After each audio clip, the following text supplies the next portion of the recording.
Before the video starts, I want to show you a quick clip. Some people would have been mad if it was the best joke of all time. Sure. But then half of people wouldn't have. And so the fact that he gets people that both want to come at him for comedy reasons and for, like, you know, tattletale, you shouldn't say that reasons. And together, that's a very powerful force. Yes, like, comedy nerds and, like, tattletales.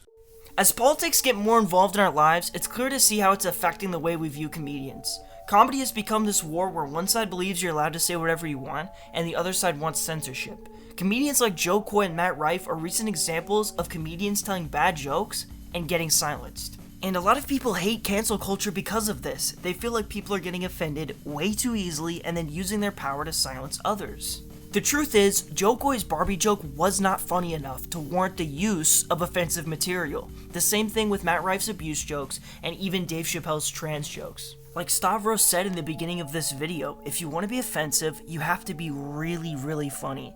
And I know for a fact, nobody found these jokes really amazing. The reason people are mad about this is because people are being silenced in a free country. When comedian legends like Howie Mandel say everyone's too sensitive now, cancel culture is bad, they're not saying I support anti-trans laws and I want women to get abused. No, what they're actually saying is, you're taking away the voice of people who have the potential to make good jokes. Was the Taylor Swift joke funny? No, not really. But when people like Joe Coy fuck it up, it prevents other comics from making an actual good joke about Taylor Swift.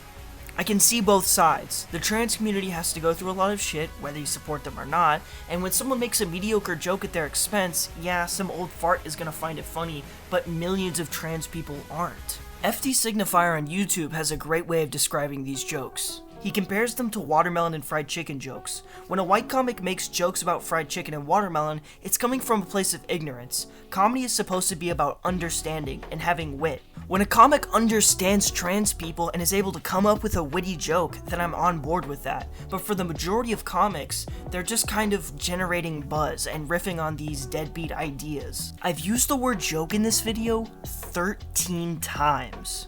And I realize that's what it boils down to. It's a joke. Comedians don't know if they're funny until they stand in front of a crowd. All of these jokes are experiments, just like with any other art form. Joe Coy probably told those jokes millions of times to people he knew, but when he finally was on stage, he bombed. It's okay to tell a bad joke. What's not okay is pretending something's funny just so you can disagree with someone you don't like. Just say cancel culture is stupid and Joe Coy is unfunny. You can't have both. Thank you. Like and subscribe.